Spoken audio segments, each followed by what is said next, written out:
लीजिए सुनिए मुंशी प्रेमचंद जी की कहानी अनाथ लड़की। सेठ पुरुषोत्तम दास पूना की सरस्वती पाठशाला का मुआयना करने के बाद बाहर निकले तो एक लड़की ने दौड़कर उनका दामन पकड़ लिया। सेठ जी रुक गए और मोहब्बत से उसकी तरफ देखकर पूछा, क्या नाम है? लड़की ने जवाब दिया, रोहिणी। सेठ जी ने उसे गोद में उठा लिया और बोले, तुम्हें कुछ इनाम मिला? लड़की ने उनकी तरफ बच्चों जैसी गंभीरता से देखकर कहा, तुम चले जाते हो, मुझे रोना आता है, मुझे भी साथ लेते चलो। सेठ जी ने हंसकर कहा, मुझे बड़ी दूर जाना है, तुम कैसे चलोगी? रोहिणी ने प्यार से उनकी गर्दन में हाथ डाल दिए और बोली, जहाँ तुम जाओगे वहीं मैं भी चलूंगी, मैं तुम्हारी बेटी होंगी। मदरसे के अफसर ने आगे बढ़कर कहा, इसका बाप साल भर हुआ नहीं रहा, माँ कपड़े सीती है, बड़ी मुश्किल से गुजर होती है। सेठ जी के स्वभाव में करुणा बहुत थी। यह सुनकर उनकी आंखें भर आईं। उस भोली प्रार्थना में वह दर्द था जो पत्थर से दिल को पिघला सकता है। बेकसी और यतीमी को इससे ज़्यादा दर्दनाक ढंग से जाहिर करना नामुमकिन था। उन्होंने सोचा, इस नन्हे से दिल में न जाने क्या अरमान होंगे, और लड़कियां अपने खिलौने दिखाकर कहती होंगी, यह मेरे बाप ने दिया है। वह अपने बाप के साथ मदरसे आती होंगी, उनके साथ मेलों में जाती होंगी और उनकी दिलचस्पियों का जिक्र करती होंगी। यह सब बातें सुन सुनकर इस भोली लड़की को भी ख्वाहिश होती होगी कि मेरे बाप होता। माँ की मोहब्बत में गहराई और आत्मिकता होती है जिसे बच्चे समझ नहीं सकते। बाप की मोहब्बत में खुशी और चाव होता है जिसे बच्चे खूब समझते हैं। सेठ जी ने रोहिणी को प्यार से गले लगा लिया और बोले, अच्छा, मैं तुम्हें अपनी बेटी बनाऊंगा, लेकिन खूब जी लगा कर पढ़ना। अब छुट्टी का वक्त आ गया है, मेरे साथ आओ, तुम्हारे घर पहुंचा दूं। यह कहकर उन्होंने रोहिणी को अपनी मोटर कार में बिठा लिया। रोहिणी ने बड़े इत्मीनान से और गौरव से अपनी सहेलियों की तरफ देखा। उसकी बड़ी बड़ी आंखें खुशी से चमक रही थीं और चेहरा चांदनी रात की तरह खिला हुआ था। सेठ ने रोहिणी को बाजार की खूब सैर कराई और कुछ उसकी पसंद से कुछ अपनी पसंद से बहुत सी चीजें खरीदी। यहाँ तक कि रोहिणी बातें करते करते कुछ थक सी गई और खामोश हो गई। उसने इतनी चीजें देखी और इतनी बातें सुनी कि उसका जी भर गया। शाम होते होते रोहिणी के घर पहुंचे और मोटर कार से उतरकर रोहिणी को अब कुछ आराम मिला। दरवाजा बंद था। उसकी माँ किसी ग्राहक के घर कपड़े देने गई थी। रोहिणी ने अपने तोहफों को उलटना पलटना शुरू किया। खूबसूरत रबड़ के खिलौने, चीनी की गुड़िया जरा दबाने से चू चू करने लगती और रोहिणी यह प्यारा संगीत सुनकर फूल ही न समाती। रेशमी कपड़े और रंग बिरंगी साड़ियों की कई बंडल थे, लेकिन मखमली बूटे की गुलकारियों ने उसे खूब लुभाया था। उसे उन चीज़ों को पाने की जितनी खुशी थी, उससे ज़्यादा उन्हें अपनी सहेलियों को दिखलाने की बेचैनी थी। सुंदरी के जूते अच्छे सही, लेकिन उनमें ऐसे फूल कहाँ हैं? ऐसी गुड़िया उसने कभी भी ना देखी होगी। इन ख्यालों से उसके दिल में उमंग भर आई और वह अपनी मोहिनी आवाज में एक गीत गाने लगी। सेठ जी दरवाजे पर खड़े इन पवित्र दृश्य का हार्दिक आनंद उठा रहे थे। इतने में रोहिणी की माँ रुक्मणी कपड़ों की एक पोटली लिए हुए आती दिखाई दी। रोहिणी ने खुशी से पागल होकर एक छलांग भरी और उसके पैरों से लिपट गई। रुक्मणी का चेहरा पीला था, आंखों में हसरत और बेकसी छिपी हुई थी। गुप्त चिंता का सजीव चित्र मालूम होती थी, जिसके लिए एक जिंदगी में कोई सहारा नहीं। मगर रोहिणी को जब उसने गोद में उठाकर प्यार से चूमा, जो जरा देर के लिए उसकी आंखों में उम्मीद और जिंदगी की झलक दिखाई दी। मुरझाया हुआ फूल खिल गया। बोली, आज तू इतनी देर कहाँ रही? मैं तुझे ढूंढने पाठशाला गई थी।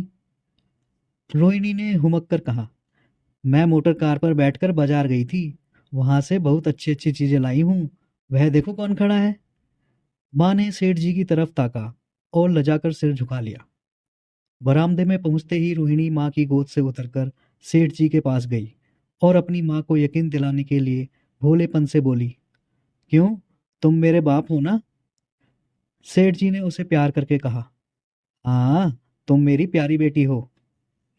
रोहिणी ने उनसे मुंह की तरफ याचना भरी आंखों से देखकर कहा, अब तुम रोज यहीं रहा करोगे? सेठ जी ने उसके बाल सुलझाकर जवाब दिया, मैं यहाँ रहूंगा तो काम कौन करेगा? मैं कभी कभी तुम्हें देखने आया करूंगा, लेकिन वहां से तुम्हारे लिए अच्छी अच्छी चीजें भेजूंगा। रोहिणी कुछ उदास सी हो गई। इतने में उसकी माँ ने मकान का दरवाजा खोला और बड़ी फुर्ती से मैले बिछावने और फटे हुए कपड़े समेटकर कोने में डाल दिए कि कहीं सेठ जी की निगाह उन पर न पड़ जाए। यह स्वाभिमान स्त्रियों की खास अपनी चीज है। रुक्मणी अब इस सोच में पड़ी थी कि मैं इनकी क्या खातिर तवज्जो करूं। उसने सेठ जी का नाम सुना था।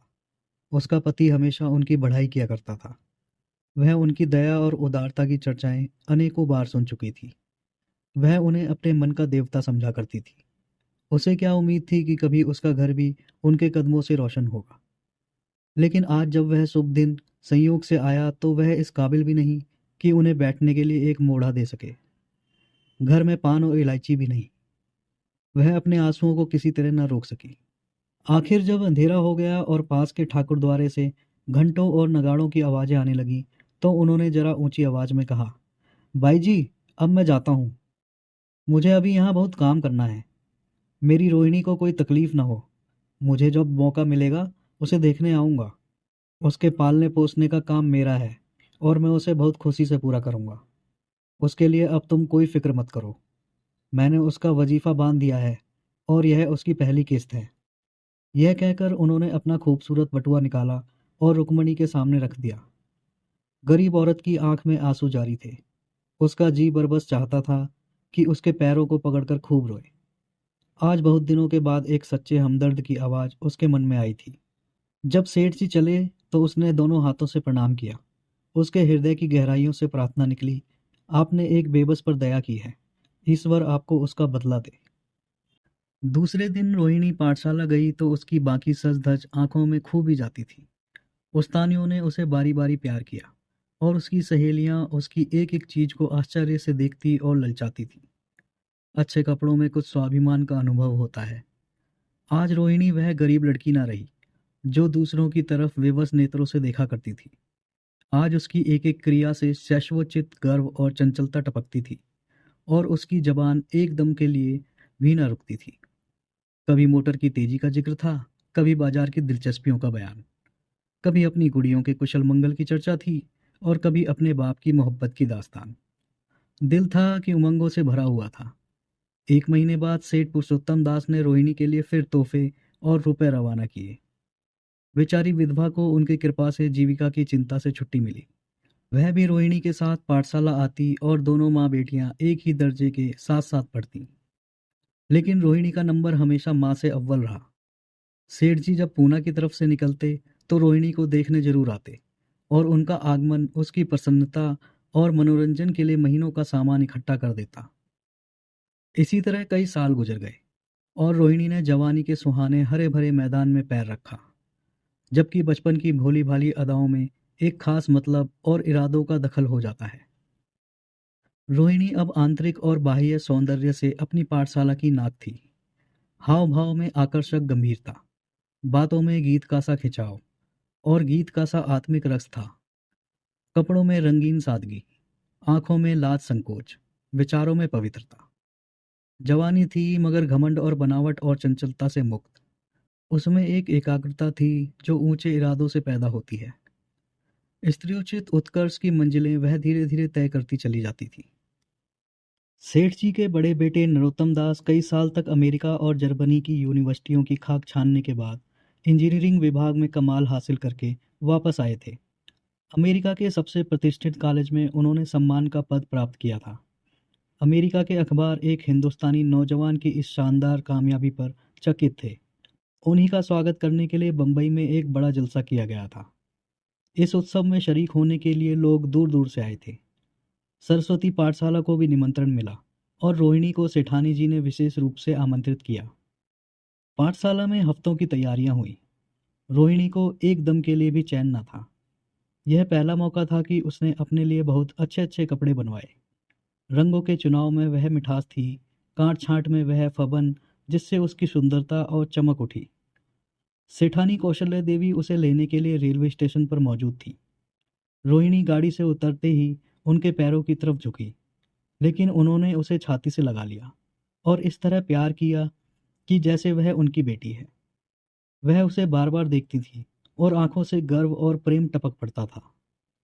इस जलसे के लिए ठीक समुद्र के किनारे एक हरे भरे सुहाने मैदान में एक लंबा चौड़ा शामियाना लगाया गया था। एक तरफ आदमियों का समुद्र उमड़ा हुआ था, दूसरी तरफ समुद्र की लहरें उमड़ रही थीं।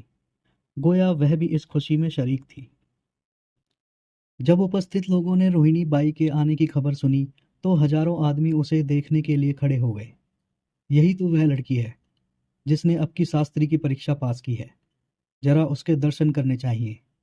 अब भी इस देश की स्त्रियों में ऐसे रतन मौजूद हैं। भोले भाले देश प्रेमियों में इस तरह की बातें होने लगी। शहर की कई प्रतिष्ठित महिलाओं ने आकर रोहिणी को गले लगाया और आपस में उसके सौंदर्य और उसके कपड़ों की चर्चा होने लगी। आखिर मिस्टर पुरुषोत्तम दास तशरीफ लाए। हालांकि वह बड़ा शिष्ट और गंभीर उत्सव था, लेकिन उस वक्त दर्शन की उत्कंठा पागलपन की हद तक जा पहुंची थी। एक भगदड़ सी मच गई। कुर्सियों की कतारें गड़बड़ हो गई। कोई कुर्सी पर खड़ा हुआ, कोई उसके हत्थों पर। कुछ मनचले लोगों ने शामियाने की रस्सी पकड़ी और उन पर जा लटके। कई मिनट तक यही तूफान मचा रहा। कहीं कुर्सियां टूटी, कहीं कुर्सियां उल्टी। कोई किसी के ऊपर गिरा, कोई नीचे। ज्यादा तेज लोगों में धोल धप्पा होने लगा। तब बीन की सुहानी आवाजें आने लगी। रोहिणी ने अपनी मंडली के साथ देश प्रेम में डूबा हुआ गीत शुरू किया। सारे उपस्थित लोग बिल्कुल शांत थे, और उस समय वह सुरीला राग, उसकी कोमलता और स्वच्छता, उसकी प्रभावशाली मधुरता, उसकी उत्साह भरी वाणी दिलों पर वह नशा सा पैदा कर रही थी जिससे प्रेम की लहरें उठती हैं, जो दिल में बुराइयों को मिटाता है और उससे जिंदगी की हमेशा याद रहने वाली यादगारें पैदा हो जाती हैं। गीत बंद होने पर तारीफ की एक आवाज न आई। वहीं ताने कानों में अब तक गूंज रही थी। गाने के बाद विभिन्न संस्थाओं की तरफ से अभिनंदन पेश हुए, और तब नरोत्तम दास लोगों को धन्यवाद देने के लिए खड़े हुए। लेकिन उनके भाषण से लोगों को थोड़ी निराशा हुई। यूं दोस्तों की मंडली में उनकी वक्तृता के आवेग और प्रवाह की कोई सीमा न थी, लेकिन सार्वजनिक सभा के सामने खड़े होते ही शब्द और विचार दोनों ही उनमें बेवफाई कर जाते थे। उन्होंने बड़ी बड़ी मुश्किल से धन्यवाद के कुछ शब्द कहे, और तब अपनी योग्यता की लज्जित स्वीकृति के साथ अपनी जगह पर आ बैठे। कितने ही लोग उनकी योग्यता पर ज्ञानियों की तरह सिर हिलाने लगे। अब जलसा खत्म होने का वक्त आया। वह रेशमी हार जो सरस्वती पाठशाला की ओर से भेजा गया था, मेज पर रखा हुआ था। उसे हीरो के गले में कौन डाले? प्रेसिडेंट ने महिलाओं की पंक्ति की ओर नजर दौड़ाई। चुनने वाली आंखें रोहिणी पर पड़ी और ठहर गईं। उसकी छाती धड़कने लगी। लेकिन उत्सव के सभापति के आदेश का पालन आवश्यक था। वह सर झुकाए एक मेज के पास आई और कांपते हाथों से हार को उठा लिया। एक क्षण के लिए दोनों की आंखें मिली, और रोहिणी ने नरोत्तम दास के गले में हार डाल दिया। दूसरे दिन सरस्वती पाठशाला के मेहमान विदा हुए, लेकिन कौशल्या देवी ने रोहिणी को ना जाने दिया। बोली, अभी तुम्हें देखने से जी नहीं भरा। तुम्हें यहाँ एक हफ्ता रहना होगा। आखिर मैं भी तो तुम्हारी माँ हूँ। एक माँ से इतना प्यार और दूसरी माँ से इतना लगाव। रोहिणी कुछ जवाब न दे सकी। यह सारा हफ्ता कौशल्या देवी ने उसकी विदाई की तैयारियों में खर्च किया। 7वें दिन उसे विदा करने के लिए स्टेशन तक आईं। चलते वक्त उससे गले मिली और बहुत कोशिश करने पर भी आंसुओं को न रोक सकी। नरोत्तम दास भी आए थे। उनका चेहरा उदास था। कौशल्या ने उनकी तरफ सहानुभूतिपूर्ण आंखों से देखकर कहा, मुझे यह तो ख्याल ही न रहा, रोहिणी क्या यहाँ से पूना तक अकेली जाएगी? क्या हर्ज है, तुम ही चले जाओ, शाम की गाड़ी से लौट आना। नरोत्तम दास के चेहरे पर खुशी की लहर दौड़ गई, जो इन शब्दों में ना छिप सकी। अच्छा, मैं ही चला जाऊंगा। वह इस फिक्र में थे कि देखे विदाई की बातचीत का मौका भी मिलता है या नहीं। अब वह खूब जी भरकर अपना दर्द दिल सुनाएंगे, और मुमकिन हुआ तो उस लाज संकोच को, जो उदासीनता के पर्दे में छिपी हुई है, मिटा देंगे। रुक्मणी को अब रोहिणी की शादी की फिक्र पैदा हुई। पड़ोस की औरतों में इसकी चर्चा होने लगी थी। लड़की इतनी सयानी हो गई है, अब क्या बुढ़ापे में ब्याह होगा? कई जगह से बातें आईं। उनमें कुछ बड़े प्रतिष्ठित घराने थे, लेकिन जब रुक्मणी उन पैमानों को सेठ जी के पास भेजती, तो वे यही जवाब देते कि मैं खुद फिक्र में हूँ। रुक्मणी को उनकी यह टाल मटोल बुरी मालूम होती थी। रोहिणी को बंबई से लौटे महीना भर हो चुका था। एक दिन वह पाठशाला से लौटी तो उसे अम्मा की चारपाई पर एक खत पड़ा मिला। रोहिणी पढ़ने लगी। लिखा था, बहन, जब से मैंने तुम्हारी लड़की को बंबई में देखा है, मैं उस पर रीझ गई हूँ। अब उसके बगैर मुझे चैन नहीं है। क्या मेरा ऐसा भाग्य होगा कि वह मेरी बहू बन सके। मैं गरीब हूँ, लेकिन मैंने सेठ जी को राजी कर लिया है। तुम भी मेरी यह विनती कबूल करो। मैं तुम्हारी लड़की को चाहे फूलों की सेज पर न सुला सकूं, लेकिन इस घर का एक एक आदमी उसे आंखों की पुतली बनाकर रखेगा। अब रहा लड़का।